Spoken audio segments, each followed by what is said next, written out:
and then we're recording.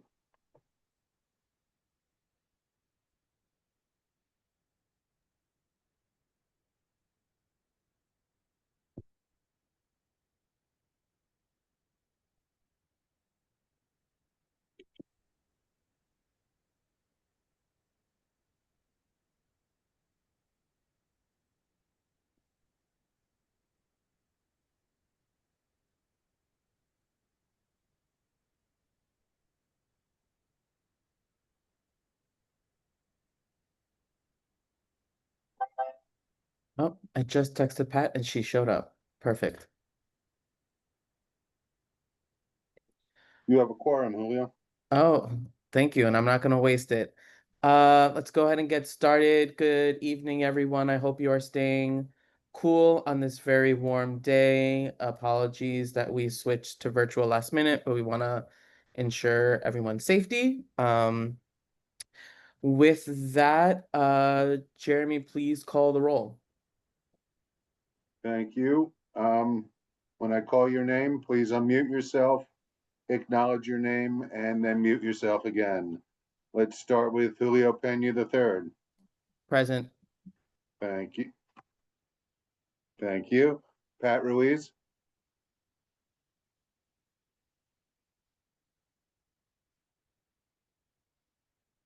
I acknowledge you, Pat. Thank you. Cynthia Jeffers. Present.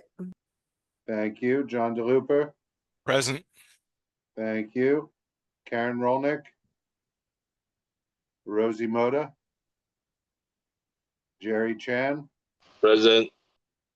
Thank you. Sam Sierra. Daniel Kaminsky. I misspoke, Julio. 5 would mean a quorum if we were in the room, but of course, nobody counts towards quorum. Thank you. I was about to clarify that. Everybody else, I'm going to write your name down. Thank you, Jeremy. As per the open meetings law, since we do not have a publicly accessible location for the public to attend, we are not an official meeting, but we still wanted to be able to have a conversation, regardless. So we have a couple of items on the agenda this evening. Two of them are very similar. The meeting agenda and public comment, which should be, it's public comment for at our board meetings. There has been some suggestions from members to reorder our monthly meeting agenda, so that we can better maximize some time. I am actually going to put in the chat our current order of our meetings. Obviously we start with the adoption of our agenda and the minutes. We have a public comment section for people speaking before our board on an item on the agenda. Elected officials report, followed by committee report, the chair's report, district manager's report, old business, new business, public comment for anything, and adjournment. There has been a couple of suggestions that I wanted to throw out to some folks before we finalize anything, to combine the public comment so that there is only one public comment period at the top of the agenda. So whether you're speaking on an item on the agenda or just in general, you would be at the top. And moving our elected officials report to after committee reports. So that, which is how we used to do it a couple of years ago, but we switched it around to try it out to see if they would be faster. And we're trying to maximize our time as possible. So I wanted to pause there, throw that out there, and see if there are any comments or other suggestions that folks may have regarding the agenda. Oh, whoa, okay. Like the hot topic. Let's Jeremy, John, Jerry, Joan. I assume I'm the Jeremy. Yes. Okay. So I'm not advocating for anything. I just wanted to give a little context. We used to have one public comment period. It was at the end of the meeting. It was decided many years ago to have a second one that only dealt with items on the agenda because we wanted to give people the opportunity to speak before the board voted. That's why we ended up with two of them. The idea at that time was floated that it should be one and that should be in the beginning. But folks were concerned about having a lot of public comment and perhaps losing the quorum before we voted. So I just wanted to give it that context. Well, thank you. Jerry? My comment is we should leave the elected official towards the end because they need to hear what's going on with the community when public comments on new business. That's my 2 cents. No, I appreciate that, Jerry. Thank you. Joan? Well, I think if we allow everyone to speak, then we definitely have to reduce from 3 minutes to 2 minutes. Because if people can't get their full thought out in 2 minutes, I can appreciate that they want to go on, because when you're really up in arms over something that's very important to you, you really want to get your thought out. But if we keep the 3 minutes, then the meeting is just as long, and people do have to go to work the next day. They may be coming directly from work and they're hungry, and some people just cannot stay until 8:30, 9 o'clock and thereafter. That's one thought. Also, I would really deeply appreciate if when the committee reports are done, that people really get to the point, not beat all around and then get to the point, because that's time consuming also. As far as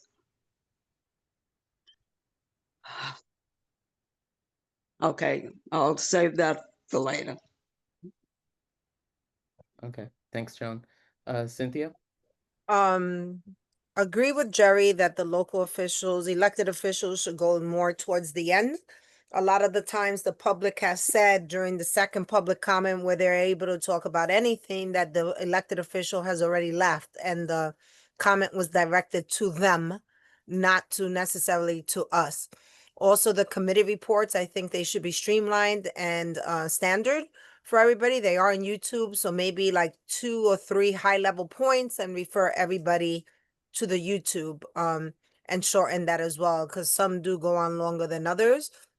With exceptions made if we have, something that has to be super discussed, thinking back Industry City and things of that nature, right? But for most reports, if it's just reporting out and no vote is required, or if it's a vote that's not going to bring up a lot of discussion, maybe just have a standardized committee report where everybody reports out 2 or 3 high-level points from the committee meeting and then move up. Also, the 3 to the 2 minutes, I agree. Also for the officials and sometimes even the board members as well, just see how we could streamline how long people talk.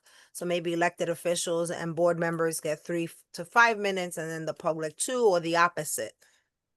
But how can we streamline the number of minutes people could speak in general? Mm-hmm. John? So, Goldberg? yeah. So I'm echoing those suggestions about the 2 minutes being a good idea. And like creating a standard format for the committee reports to try to keep them going. I want to, and I'm also supportive of having the elected officials at the end, but I want to ask a procedure question on this, and that is, a lot of times lately we haven't had a quorum to like a half hour in, and then we kind of have to scramble to move around the agenda, and a lot of times the elected officials have gone because there's no business. If we have public comments more than that early, does that mean that they're not part of the official meeting if we don't have a quorum? Like, is that going to be a problem, like for the members of the public who want to have themselves heard? I don't have strong feelings, but I figure others might have more insight than I do on that. So that's my thoughts. No, thank you, John. It's a good point. You know, where we've had to move things around before we have an official quorum. They're not officially part of the record. People have still heard them, but they're not reflected in the minutes of the meeting when we write them up. Um, so yeah, the I don't necessarily know if and maybe Jeremy might have some more insight on this. I don't necessarily know if like public comment needs to be memorialized in the minutes. I think people need to hear them, particularly when they're on a specific issue that we're voting on, but yeah, they won't be on the minutes. Jeremy Kaplan.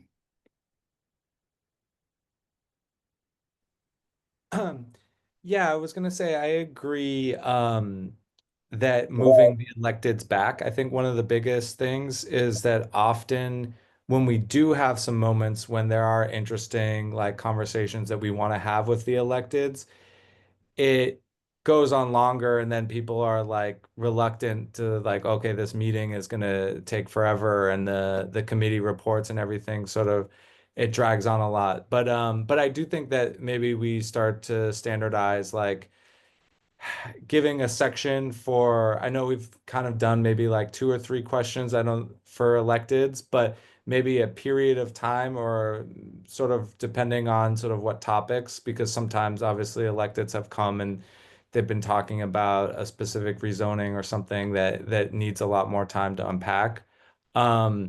But I do think it is worthwhile for us to, I agree like with standardizing the committee reports. But I do think maybe we also think about sort of maybe like standardizing how we deal with the elected so that there is a time period for questions. And I don't know if that's a time period for questions for all the electeds at the end, and maybe that makes it easier.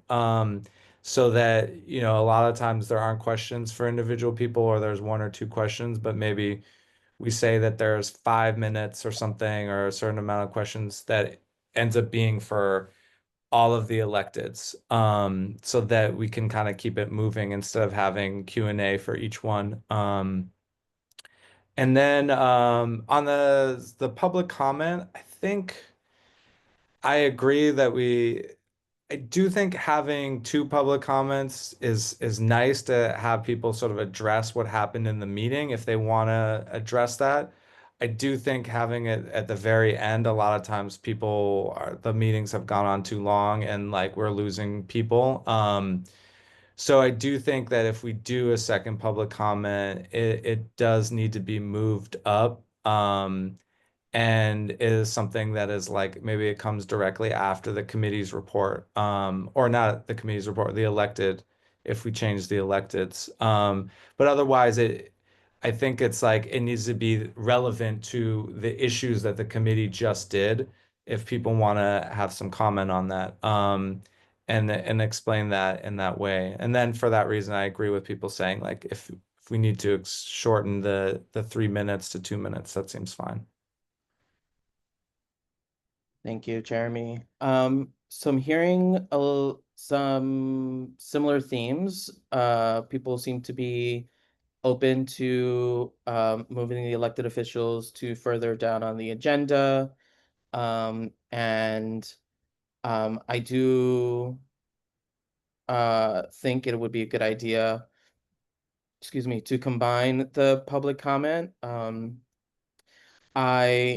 certainly open to reducing the minutes from 3 to 2, but that would require a change in our bylaws because that is written in our bylaws. But I'm absolutely certainly amenable to that. Or perhaps in making it a little bit more flexible depending on what we are discussing or voting on. If there's like 40 people providing public comment, having maybe the flexibility to reduce that. I'm certainly open to that. Jeremy Lawfer. So in thinking about that, Julio, I know some boards require people to sign up for public comment. I thought that might be something we would consider. However, with hybrid, I'm not sure how that would work. Yeah, I remember my early days on the board. People had to complete a slip, and we brought that to the front, and we were able to know how many people wanted to speak. We can certainly still do that for in-person, but with hybrid, it makes it a little bit more confusing, and Zoom doesn't make it easy. But I think we can certainly look into maybe doing some kind of sign up again. Pat? Hi, I'm sorry, I was having some audio issues.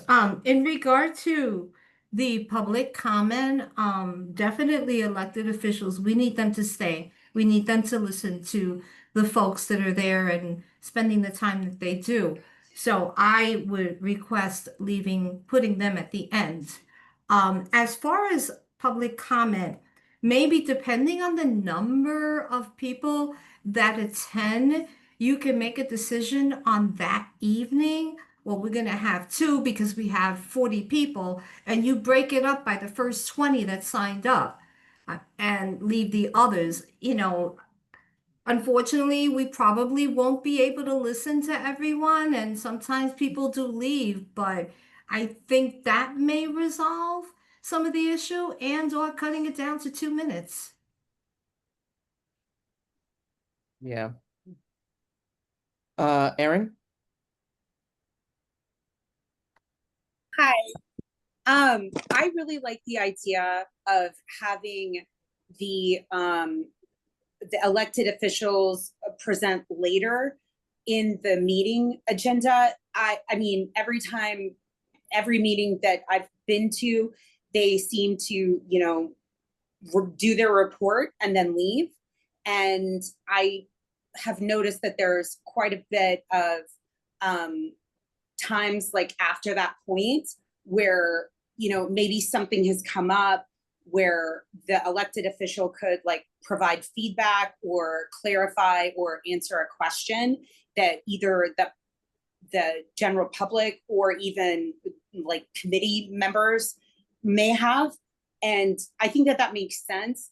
The other thing that I thought was really interesting was the idea of recording at least a portion of the public comments into the meeting minutes or in some kind of recording of that, because I feel like there are times when someone will come later to the meeting that will bring up a topic that someone spoke of earlier. And it's not a matter of not hearing them. I think it makes, I think it validates that this was a topic that was brought up, and that whether it becomes a topic over multiple meetings or not, at least it was recorded somewhere. And so therefore it kind of gives a level of like validation, and maybe even if someone sees that it was recorded, then someone else might not repeat, but add on to if they have a more specific level of a general topic that the public brought up. And I really like the fact that there are 2 times during the meetings that there are public comments, because that way you can kind of parse out, well, this is the period of time that we're going to have this amount of people speak, and then later in the meeting, I think it would make sense to, again, like have the second level of public comments come right after the elected officials speak, so that maybe the elected officials can stick around for even like 2 minutes. They're not like rushing out the door, so that, you know, they can hear the topics that matter the most. This is what you mean about going on and on. Oh, sorry. Continue, Erin. Oh, no, that was it. That was all I had in my notes. No, I appreciate that. I definitely like that we have 2 public comments. I think it's important to separate those people speaking on an item on the agenda versus those who are speaking more generally to our board. I do think but I also like the idea of streamlining the agenda so that it is a little bit more condensed, but also, you know, having the flexibility, if we are voting on something that we feel like is going to be more contentious, perhaps then having 2 separate public comment periods so that they're, you know, they're distinct. Whereas if there's not something that is perhaps controversial or more continuous, we would still provide one public comment. Jeremy, then Pat. I just want to clarify that from the start or the starting time of a meeting to the end of it, whether or not we have a quorum, we are recording it. It might not be part of the official minutes, but it is always recorded and posted to YouTube. Yep. Thank you. Pat? I really think the part about breaking up the meetings and keeping it where the first part is whatever's on the agenda, I really think that that's a decision that should be made meeting by meeting. There are meetings where we don't have a lot of attendance, so maybe you don't need 2 public comments. I still would like to see 2 sections, but I really think that, again, it's meeting by meeting, who's there and how many people want to speak. That's a good point, Pat. That's something we can test out for the first couple of meetings this year. Okay. Sam Sierra, go for it. Close us out on this topic. Hi, everyone. Sorry for my tardiness. No, I also agree with, and it's like beating a dead horse, but yes, I most certainly agree with the elected officials being left at the end of the agenda. I also agree with the point made earlier that our guests should not have to wait until the end of the meeting for their opportunity to speak. I also agree that that should be bumped up, and I'm wondering whether we would consider bumping it up to right after the second roll call. And also the first public speaking, perhaps right after the first roll call as well, and squeeze them in there like that. To Joan's point, the presenters need to weed down their presentations. I think sometimes we get into a passionate subject, and the presenter will provide their opinion, and that opinion generates, you know, minutes and minutes of other conversation. So I agree that that's something that we should certainly monitor and correct. But I would also ask once again that we consider the recommendations that I shared with regard to the public comment. And thank you. Thanks, Sam. Cynthia? I just wanted to add just this last point to Pat's point about deciding meeting by meeting. Also, if there's anything to vote on, you know, if there's nothing to vote on, the conversations are naturally shorter. You know, I know people may want to speak, but they're naturally shorter if there's no vote. It's just conversational based a voting thing. So that could also determine whether you're going to have 2 public meetings and 2 public comments and when. Yeah, no, that's a good point. Well, thank you for this feedback. This is helpful. We'll take it back, see where we can make some switches and move things around, and try it out for the first couple of months in September, October, November. The other item on the agenda is committee meeting scheduling and reports.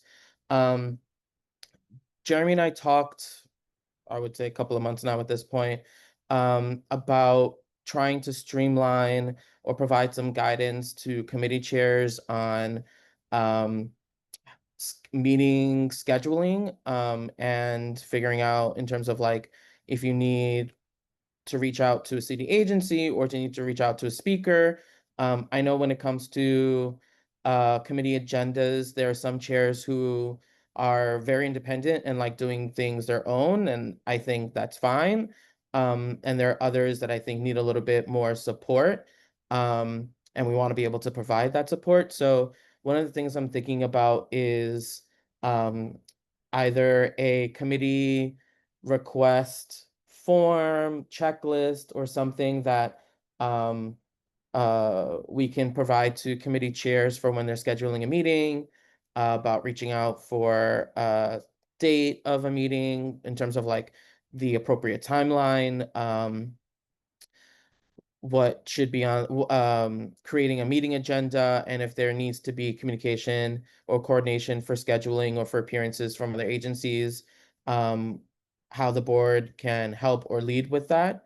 I don't necessarily want to take autonomy away from committee chairs, but I want to make sure that there is strong coordination with the board office and making sure that, we're scheduling things in appropriate times to, things have to be put in the city register. That's Jeremy's wheelhouse, but just making sure that we're doing things in a timely fashion, and committee chairs have support for scheduling meetings. And then just in terms of reporting, we do have a template in our CB7 member handbook that gives a good um, sample of how people should be reporting minutes. It's not the best sample, it's not the perfect sample, and I'm certainly open to updating it, but just making sure that there is clear things on what should be in meeting minutes, and what should be reported out. So I will pause there, and I see Pat's hand. Can you share that template to see how the us could make some suggestions, if any? Because I agree that some of the minutes go on and on and on and on, and I think it should be brief and what's the priority, etc. I don't have them on the top of my computer, but You I can send it to us after. Yes, I have it here. I'm gonna see if this will copy and paste normally in the chat. Oh, it did. So I just put in the chat the template. Obviously, it's not in a Word format. It's just items, but it has name of the committee, date, agenda items, name of committee members present, corrections and amendments from previous minutes, which usually aren't needed, motions, next steps, next meeting date and time if that's scheduled, and adjournment. Gladys, I see your hand up. Yeah, I was gonna say that I agree with having a checklist. I think that would help the committee at least to stay on point and focused and know, ahead of time what's needed for that meeting. I think that would be very helpful, in general, because there's so many different committees. But a general checklist, if it's for housing, then you gotta, who you gotta contact. I think that would be very helpful. Thank you. John, and then Pat. I will say that I'm a vice chair of committee, so I usually write the minutes for my committee, and I have used that template now for 2 years, and I think it's fantastic. It sets everything up in a way that helps organize us so that we can continue the committee's business.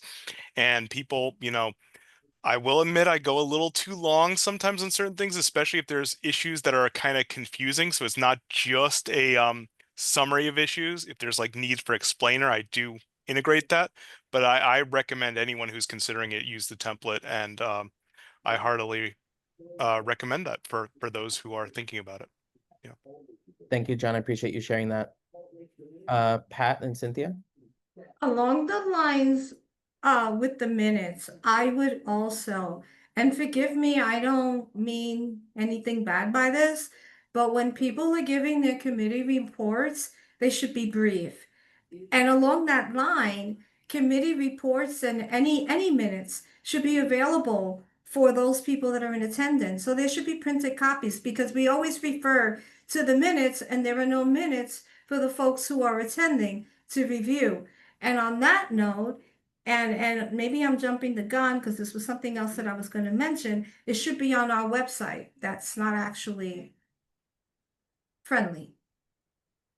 Yeah, that's another work in progress that we're still trying to fix. I definitely hear you on the website. I'm certainly open to having copies of minutes available at the board meeting. I know when we send out the packet, there we have You them. send out the packet, but it's not going to the people that are coming into the room who are not board members. Agreed. I think we can make a couple of copies available to the public. Cynthia and then Jeremy Loffer. On that note, so I'm a big saver of paper trees and saving paper. Can we do a QR code and a shared drive that could be accessible and eventually even be put on the webpage?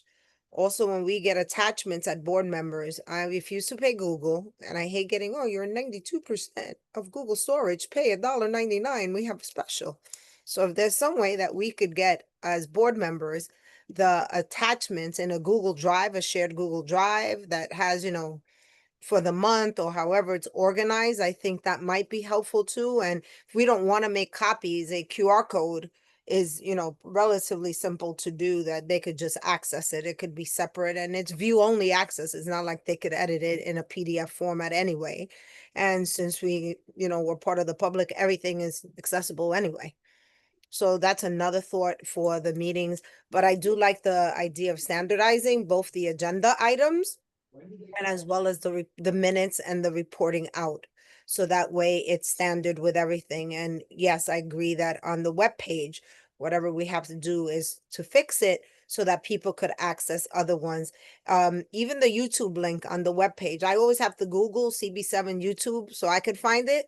So maybe even bookmark it on the webpage. And I haven't been on the webpage in a minute, so if it's there, apologies.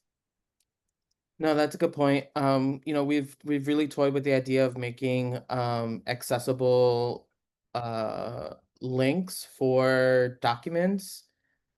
We don't have, or the board uses Microsoft Outlook and OneDrive, and those you can create links, but if you do not have an account with Microsoft that's on the same connection server, you cannot access a document. And we've really struggled with that, but it is something we are hoping to have, or have, more accessible website where we can upload documents and have them more accessible for people. Yeah, because even if we put them on the webpage and not a drive, and you have them as PDF on the webpage, people could access them while they're sitting there in the meeting. Pull them up and not have to print so many things, because people will leave them and then just throw them on the floor and keep walking like they do with the agenda. Ouch. But I definitely hear you. Jeremy Loffer? Yes, so the reason we have only given the minutes in the past to the board members is they're not official minutes until board members vote on them. So, I mean, I suppose what we could do is, if we leave some copies out there, we could put a cover page explaining these are not official minutes of the community board. But I think it would need some sort of explainer. The other thing is, starting with the committee and board meeting next month, in addition to prior to it putting an advertisement in our newsletter, we are also, after the meeting, going to post the links to the YouTube recording in our newsletters. So instead of making people search for them, it will be sent to everybody directly. That's such a great idea, Jeremy. Thank you. I don't know why we didn't think of that sooner, but that's a really great idea. Pat? Speaking of website, what is going on? What is the process to get it going? There's a lot of stuff that we should have. We don't have a CBO list. What needs to be done to get that website up and going? So we have the basics of it. I had a conversation actually last week with Diana Aguilar, who has offered to help me finish it. She and I are trying to find a date that works for both of us to come in. There are just certain things I do not understand about it and don't know how to post.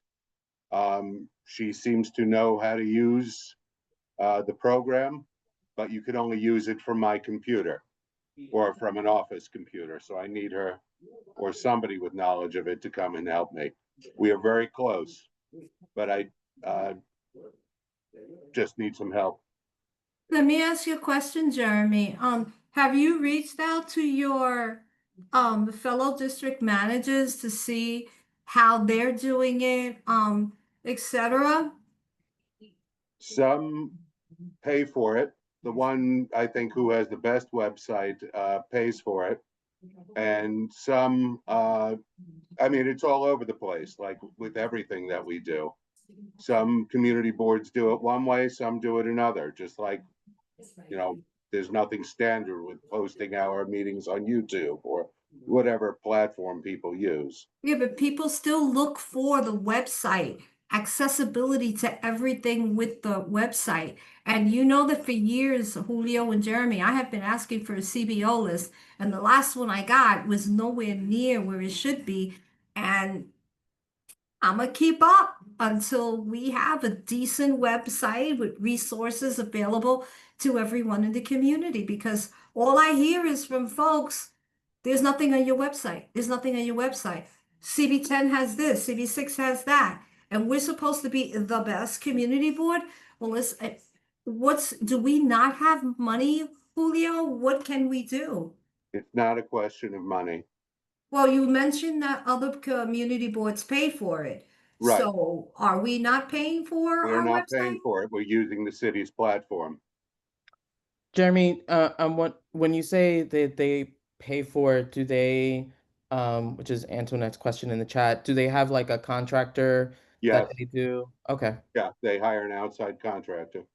okay. That's something we can look into also, possibly for assistance. Most appreciated. Cynthia? Yeah, I was just, Antoinette mentioned it in the chat. I was gonna say, why can't we hire someone as well, like everybody else is doing, also to use constant contact for mail as well. That's also a possibility. It's not super expensive, constant contact, and it has lots of templates that could be used that you literally drop things in, you know, meetings and things like that, because it's a lot to have to do the emails, to do the web page for the staff, right? And if we could hire someone to ease that burden, where they would say, this is the the content that we need sent, or the content we need on the web page, I think that would be super helpful to them and help us get that thing, especially since we're New York City is going to have to go through, Diana may be very versed in it, but Julio, you know this too, working for the city, it has to have accessibility in like so many ways. Also has to have a certain readability level, grade level. There's a whole bunch of things that go That's into why, putting. we're using the city's platform because it's Yeah. built into it. Yeah, so I think that's a part of it, because we hired someone to help us with ours and they went through it much quicker than we did. So maybe we could find out who other people have hired and see if they're available to help us with ours. And Cynthia, if course. you had somebody you hired, they obviously are in the city system. So if you could get me their contact. I will most certainly send it to you. Thank you. John DeLuper. So I just had one follow-up on the website issue. Jeremy, when you were talking about the one that has the best website, is it Manhattan CB6? Because their website is fantastic. I don't know theirs. Okay, I'll drop it in the chat. I don't know if they're on the city's platform or if they're hiring an outside contractor, but it's worth taking a look at all the stuff that they have on there and how they're doing it. So I'll put it in the chat. Thank you. Okay. So those were the agenda items. Just looking over. So what what we'll do is create a checklist for committee chairs to kind of help them plan out a committee meeting with some suggestions, things to do, and things to reach out to in terms of support from the board. And I'll tweak the committee meeting template, and we can update that into the member handbook. Cynthia? I just wanted to clarify something you said earlier. I've always done it and I got a little bit confused. I wasn't sure if other committee people were doing this. So as a committee chair, whenever I want someone to appear before one of my meetings, I just email Jeremy and Natasha and they magically make it happen. Is that not something we shouldn't be doing? Because you said some people reach out to elected officials, city agencies on their own. My understanding was that Natasha, Jeremy, Maria, whoever, I just write to them and I say I would like so and so to come, and they reach out to the appropriate person so it comes officially from the board rather than me as a member. Is that not the protocol? So, Because thank I you. think it should be. I'm just saying, I just think it should be because it helps one voice streamline communication. And in case that date doesn't work, I normally say, here's the few dates I have. So I'm just talking about asking that clarification point. No, I appreciate that. That is my preferred method for folks to schedule meetings. That's how I used to schedule my meetings when I was a committee chair. Although there are some chairs, and at times I would reach out directly to whether it was a city agency or organization to present. My only, and what'll be on the checklist, if that is what a committee chair prefers to do, just to make sure that they're in communication with the board office in terms of scheduling and making sure there's availability. So for example, if you are in 3 weeks going to schedule a meeting, I would recommend having the meeting date scheduled in advance prior to reaching out to a presenter, just so that you have a very concrete day, or reaching out in advance and saying, we'd like to schedule something. Here are the 2 dates we're looking for, so that there's some kind of alignment, and making sure, of course, that the board office is kept in the loop. Okay, so I'm just adding my 2 cents. I think we should standardize it and have the folks reach out to agencies. I heard you loud and clear.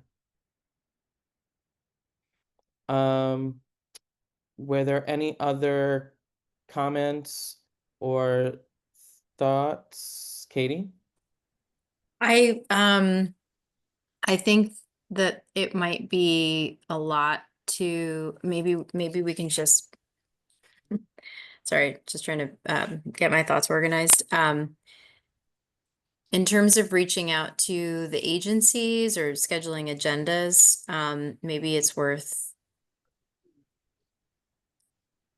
clarifying. I don't think it's possible to run all that through CB7. I think if like I'll use myself as an example. We most always have to ask DOT to come for the transportation committee, and it's just easier and faster at this point that we have the relationship with DOT where we can email them and say, can you come to this meeting? Rather than have to go through like CB7 every time. So I just want to be a little bit nuanced in terms of saying like, we're going to standardize the way in which we do it. I think it could actually create a lot more inefficiencies and make life a bit harder. Just wanted to offer that. No, I hear you, Katie. I'm definitely not trying to create, what I don't want to do is create bureaucracy, right? Where there's like this level that we have to this extra level, extra layer, what I'm trying to do is create a checklist for committee chairs for scheduling. Many chairs are already currently doing it. I just want to create a process so that there is something written down on paper. And for, you know, chairs who feel like they may need that extra support, absolutely utilizing the board office. But for others who feel more comfortable, that's fine. We just want to make sure that the board office is kept in the loop wherever possible. Cynthia and then Pat. Yeah, I just wanted to just say, while it's true, we also have to remember that we're committee chairs now. We may not be committee chairs in the future. And while we may have personal relationships with agencies or other outside people, it's really protocol, in my opinion, should still be that it comes from CB7. I have personal relationships with a lot of agencies. I don't call them to come to the meetings.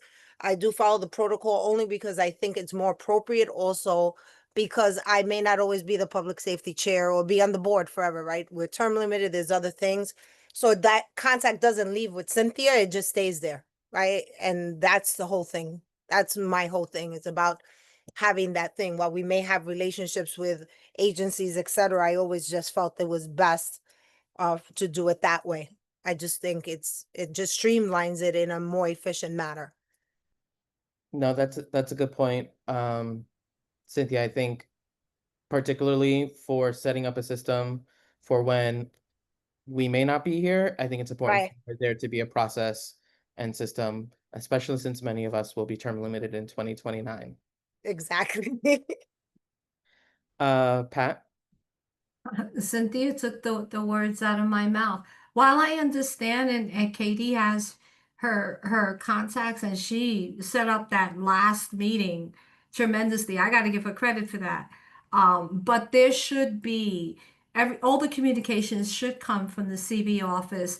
And we had a little situation where, call it miscommunication or what, when we are BCC'd, we don't know we're being BCC'd. I don't have a problem being CC'd. This way I know that the communication went out. So I don't know if you want to make it a standard. Ask board members, are you comfortable with your email being on a CC versus a BCC? I'm open with it, but I'd like to see that I know what's going on, because if I'm right, and correct me if I'm wrong, when you reply to all, the BCC doesn't see the response, or do they? Because I really don't always see it. Do you mean if like the board sends an email with a flyer and they BCC?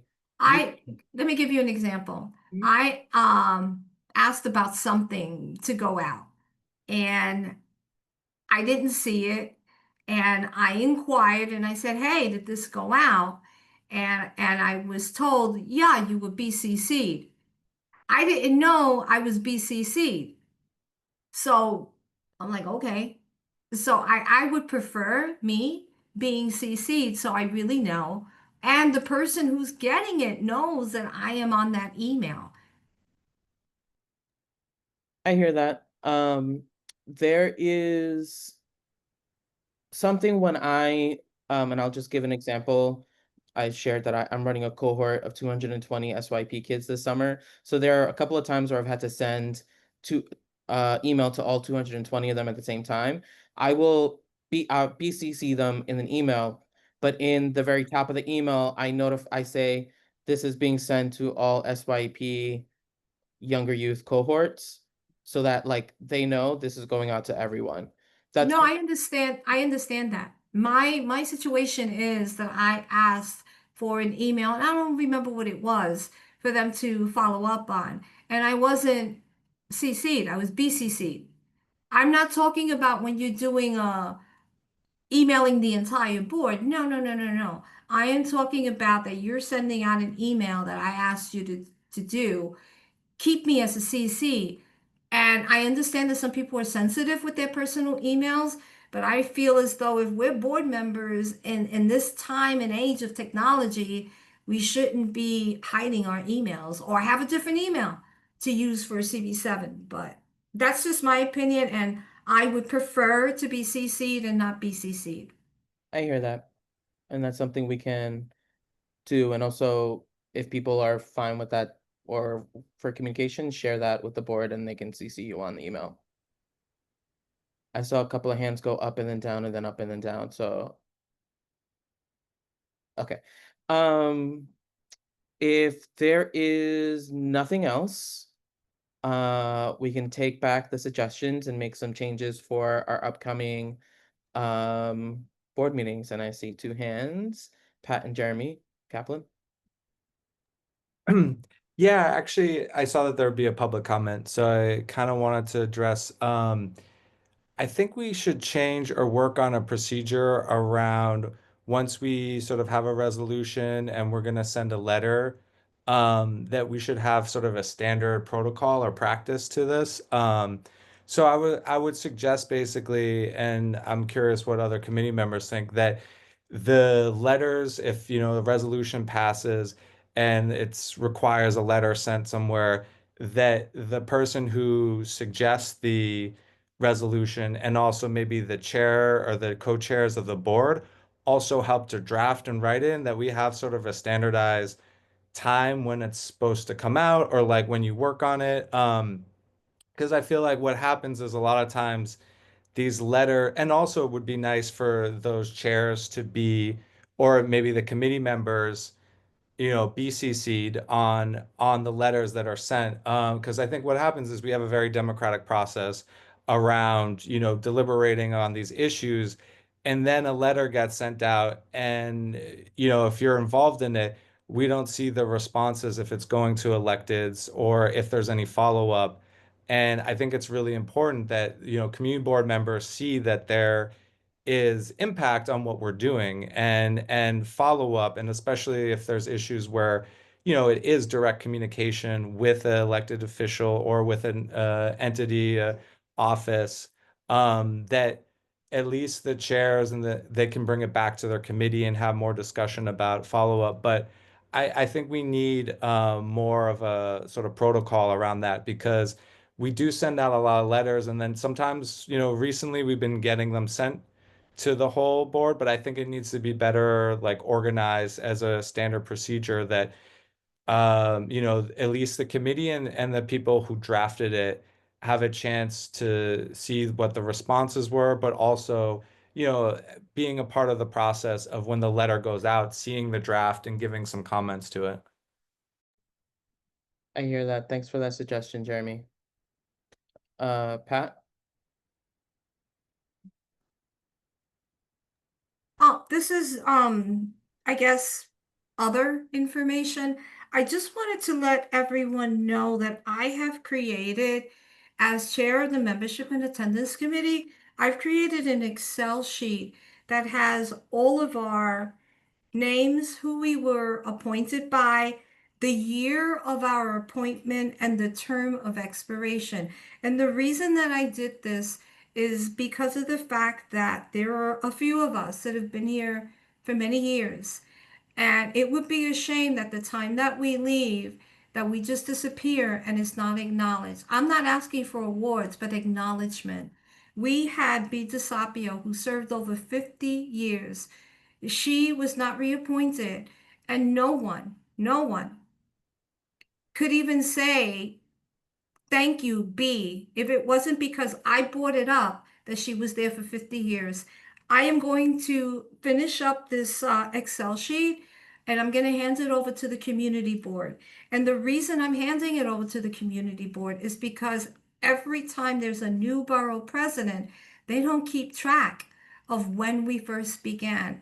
So I know that I'm giving you something else to do, but while I am chair of the Membership and Attendance Committee, I can update this. I don't have a problem with that. But when I am gone, I hope that someone else keeps track of this, because we as volunteers, we don't have to be here. But thank you. Those two little words, thank you for your service, go a long way. So once I have this complete, I will get it to everyone. Thank you.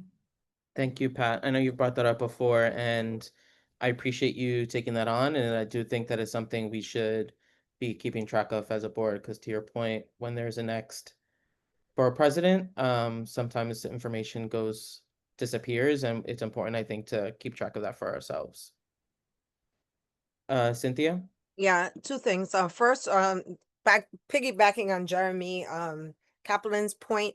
Yes, I think there should be a standard protocol. I personally have never had any issues. Every time I ask for a letter, I do ask Jeremy or Natasha to send it to me. They send it to me. Jeremy Kaplan, I'm able to review it and give feedback.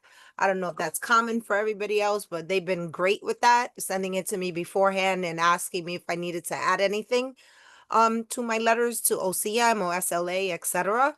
And then speaking of committees, attendance at committees, quorum has been an issue, and I do think there should be something that has, if you mix X amount of meetings, committee meetings, there should be some consideration, either you go to another committee or something, because it's been challenging for a lot of people to get quorum, you know.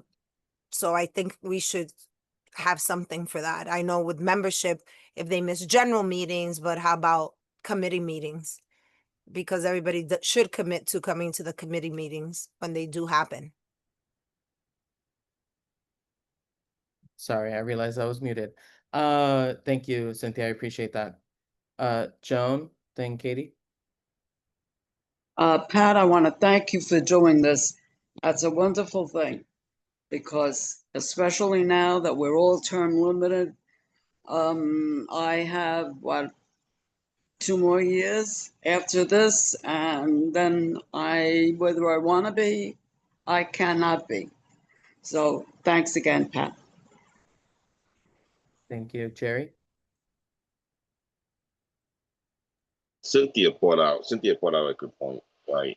You know, we need a list of people that actually on committees that don't show up. I gotta give you an example. What I noticed, right, that every time we have a meeting, right, Paul either is on virtual, right, or virtual. When he on virtual, as soon as he did attendance, he swapped out with someone else sitting in his spot. Right. That's unfair for a lot of us, right, that have to be there. We need to pay attention that whoever doesn't show up or have a sit in for them, we need to either have a very long discussion with them because a lot of time we have a committee meeting, we can never have a quorum. Yeah, I appreciate that, Jerry. You know, one thing I did do, I think it was a year ago or maybe 2 years ago, at the request of a committee chair, I did look at the committee attendance for committee members for like the last 3 or 4 months, asked the board to compile that information, and then reached out to those members who missed, I think, all of them, and asked them if they'd like to stay on that committee or would like to rotate off or to something else. That is something I'm absolutely more than happy to do to, you know, help committees make sure that, you know, the people on the committee are engaged, and, you know, want to roll up their sleeves and do the work. And yeah, I have not done it for every committee. It's really only been for committees that have requested it, but I'm certainly happy to make that more consistent. Cynthia? Well, we're here. Did B get her plaque? I know we were gonna bring it to her. Did she get it? Were we able to Yes. do I that went with to it? her That was a house lovely last- letter, Julio, by the way. That was a very nice letter. I went to her house last week. Great. There was no answer. So I'm gonna bring it back this week, I think Thursday. Okay. Keep us posted. And just to say, Jeremy was the author of that very, very nice letter. So thank you to Jeremy. Thank you, Jeremy. It was beautiful. Thank you. Okay. There being no other items, this meeting is adjourned. Good night, everyone. Please stay cool in your nice, cool ACs. Good night, everyone. Night, Enjoy everyone. the Be rest of your safe. summer and vacations, etc. See you in September. Yes, thank you all. Bye. Bye. Be safe. Okay, everyone. Bye. Good night, everyone.